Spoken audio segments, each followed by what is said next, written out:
Hah? Itu udah proses ganti, udah dibayar 100.000. Iya, pindah-pindah nomor dari yang ini ke nomor yang ini, dan prosesnya udah diajuin dan udah dibayar 100.000. Nah, ada emailnya.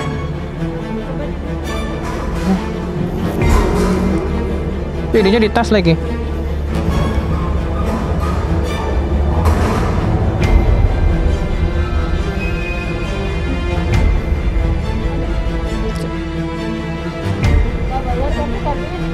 Ya enak aja. Gak mau saya, orang itu udah ada pengajuan gitunya kok. Gak mau saya. Coba koordinasi internal lah. Masa 2 minggu nggak ada koordinasi?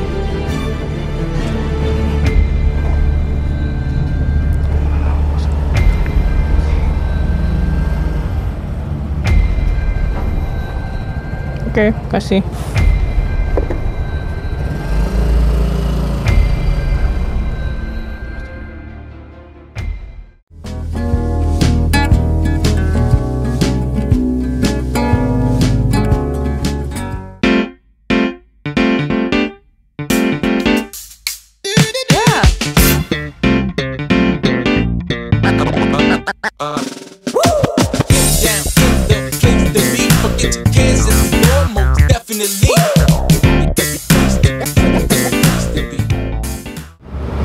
Aduh, payah nih gara-gara nggak ada koordinasi, jadi nggak bisa keluar parkiran.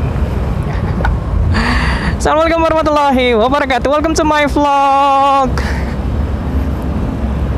Alhamdulillahirrabbilalamin. Tak lupa puji syukur selalu kita panjatkan kehadirat Allah Subhanahu wa taala yang telah memberikan nikmatnya kepada kita hari ini. Selamat datang untuk teman-teman semua. Apa kabar? Semoga kalian selalu dalam keadaan sehat walafiat dan selalu dalam lindungan Allah Subhanahu wa taala. Amin amin ya rabbal alamin.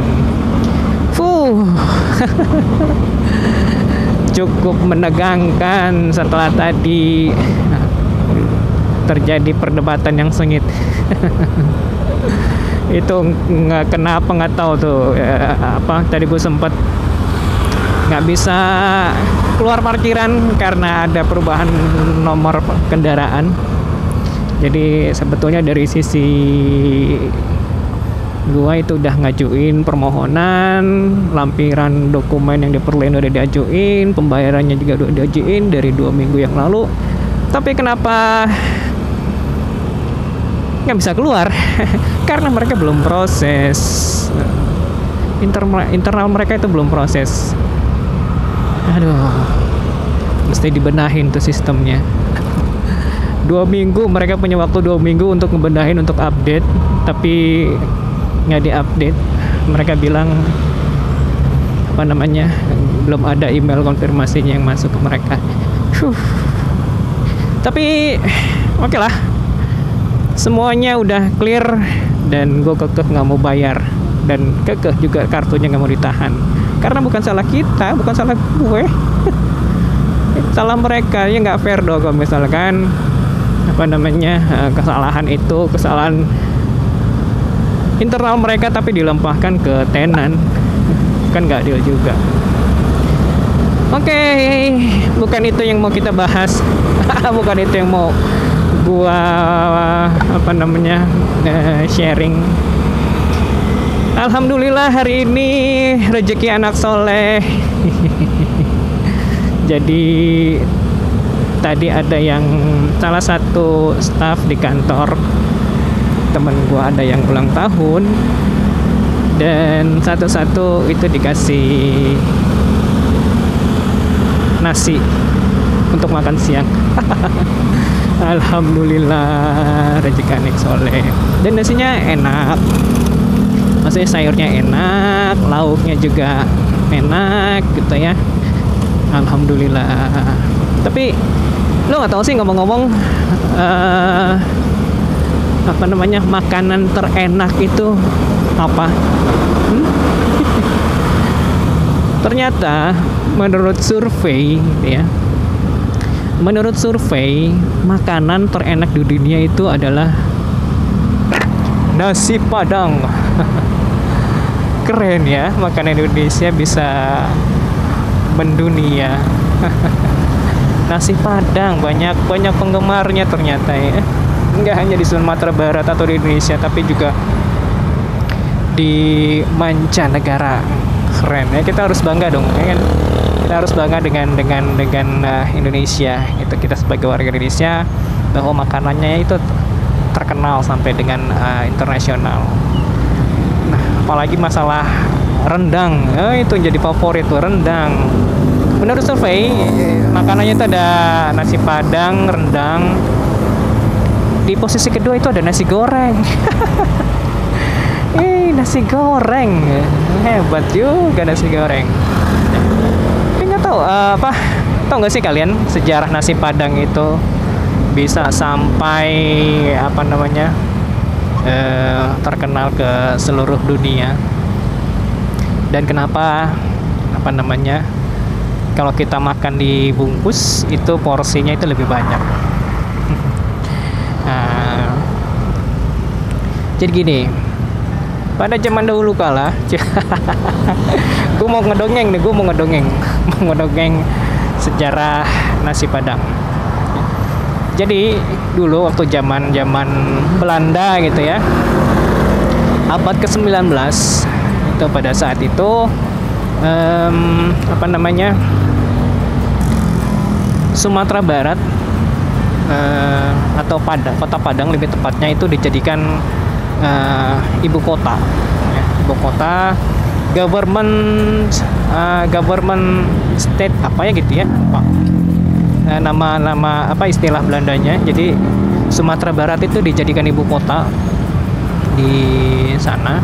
Nah, bukan Sumatera Barat, Padang, Padang itu dijadikan ibu kota ya. Nah, jadi di Padang lah, di kota Padang perekonomian itu disentralisasi di sana.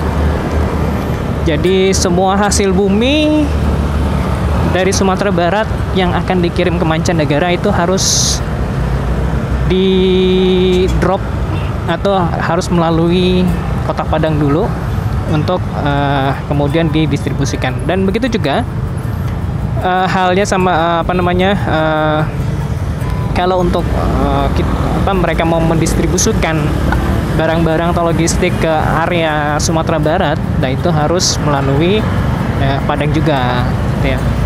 Karena itu ibu kota pemerintahan dan pusat ekonomi di situ.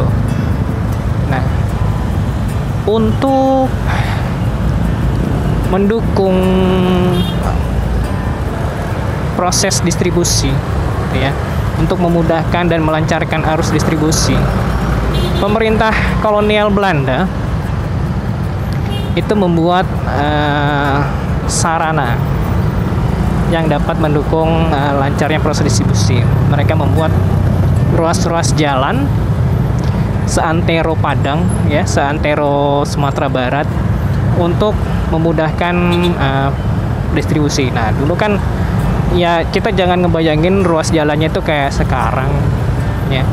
Dulu kendaraannya hanya berupa pedati atau kuda gitu ya, kuda beban untuk mengangkut logistik itu ke ke seluruh wilayah Sumatera Barat gitu ya. Nah, kuda ini kan butuh istirahat.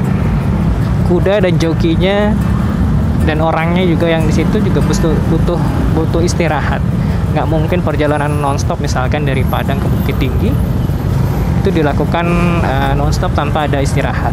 Nah, di ruas-ruas ini, di ruas jalan misalkan dari Padang ke Bukit Tinggi gitu ya, atau dari Padang ke kota mana, ke ke mana, kota Padang ya, ke Solok ya, ada nama Solok ya.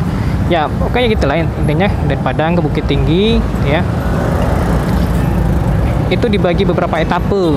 Jadi etape itu adalah, kalau sekarang tuh kita lebih kenal dengan rest area. atau tempat peristirahatan. Jadi tempat istirahat untuk para apa namanya, kusir kuda, dan kudanya juga butuh istirahat, serta pejabat-pejabat kolonial Belanda yang melakukan perjalanan itu butuh istirahat. Nah, di tempat-tempat inilah mereka beristirahat, tempat persanggahan ya. Jadi di masing-masing etape ini atau rest area itu ada tempat persinggahan yang sekaligus tempat penginapan dan warung makan. Nah, warung makan inilah yang menjadi cikal bakal restoran Padang pinggir jalan.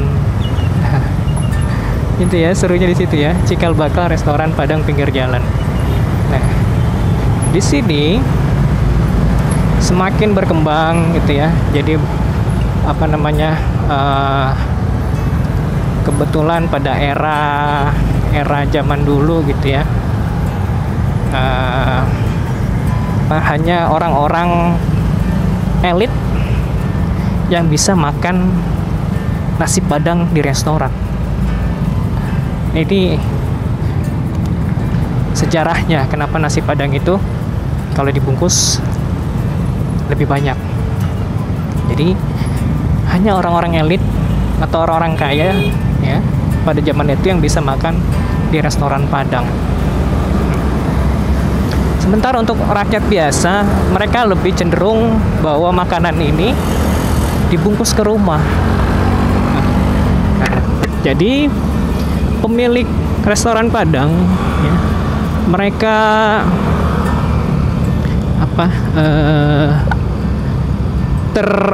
terenyuh, tergugah hatinya untuk menambahkan porsinya lebih banyak ketika dibawa pulang, dengan tujuan bahwa nasi Padang atau masakan yang mereka beli itu bisa dinikmati oleh seluruh anggota keluarga yang ada di rumah.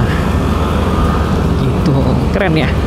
Ternyata ada filosofi kenapa nasi Padang itu lebih banyak porsinya pada saat kita bungkus ketimbang kita makan di restoran.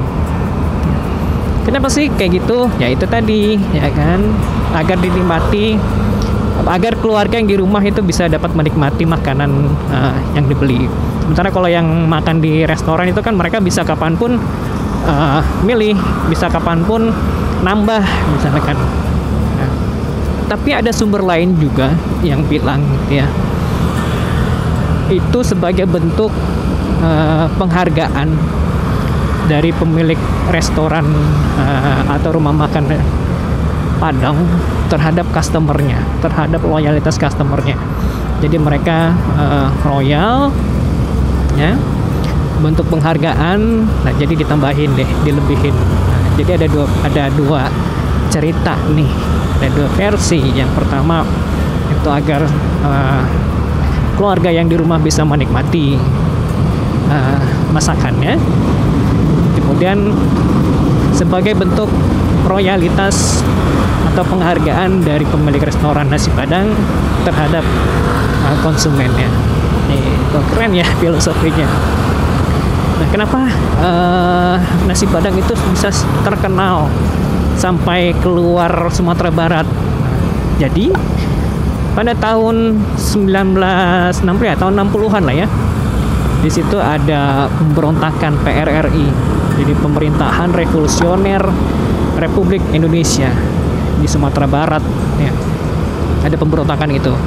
Nah, etnis Minangkabau ini karena merasa ditekan gitu ya oleh pemberontak, mereka melakukan eksodus besar-besaran keluar daerah, artinya keluar Sumatera Barat. Mereka ada yang ke Jawa, ada yang ke daerah lain gitu ya. Nah, rumah makan Padang ini awalnya bukan dikenal dengan makan Padang. Jadi namanya rumah makan Minangkabau karena mayoritas yang yang berjualan itu orang-orang Minangkabau. Nah, karena eksodus besar-besaran, mereka coba untuk merubah identitas mereka Minangkabau menjadi Padang agar lebih dikenal, agar mudah diingat. Nah, mereka coba rubah identitas dari rumah makan Minangkabau menjadi rumah makan Padang. Dan pada saat rantau, mayoritas laki-laki itu pandai masak. Laki-laki Padang itu pandai masak. Nah, dengan mengandalkan keahlian ini, ya, yang paling gampang ya bikin rumah makan Padang, bikin rumah makan pinggir jalan, karena mereka keahliannya masak, dan itu berhasil ternyata sampai dengan saat ini.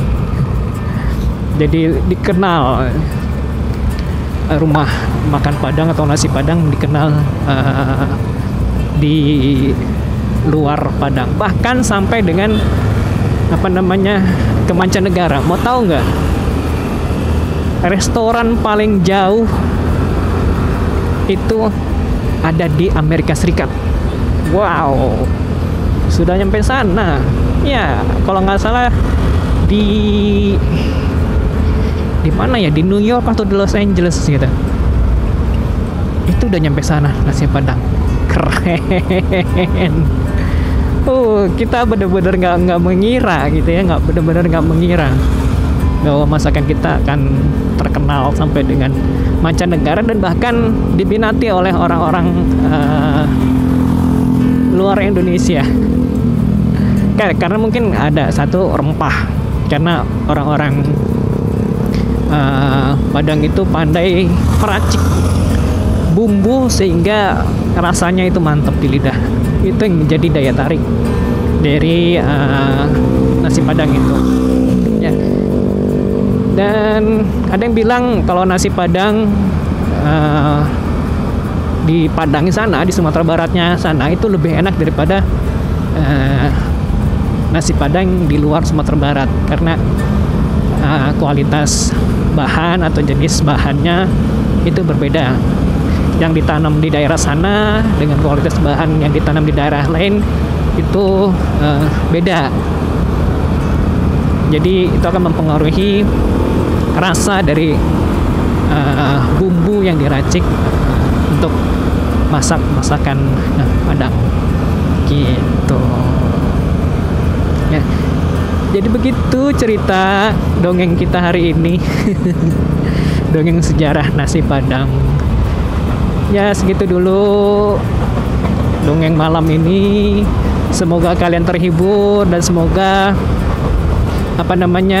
video ini dapat memberikan referensi dan memberikan pengetahuan terkait dengan sejarah nasi Padang. Oh ya, kalau teman-teman ada yang punya referensi lain dan bisa melengkapi cerita ini, bisa tolong di komentar ya, ketik kolom komentar, karena mungkin sumber yang gue dapetin itu terbatas, sehingga masih ada yang kurang dalam penyampaian ceritanya. Jadi tolong di komentar gitu ya, tolong dikomentarin kalau misalkan ada info-info yang bermanfaat atau melengkapi cerita kita pada hari ini gitu. Jadi biar sama-sama belajar, karena gue dasarnya suka sejarah gitu ya. Kalau misalkan teman-teman ada yang mau diceritain sejarah yang lain boleh aja. Mudah-mudahan gue bisa ngedongongin. Oke, segitu dulu video gue kali ini. Terima kasih teman-teman yang sudah menonton video ini. Jika channel ini bermanfaat, jangan lupa untuk klik like, subscribe, and share. Gue Nikan pamit. See you next video. Tur nuhun.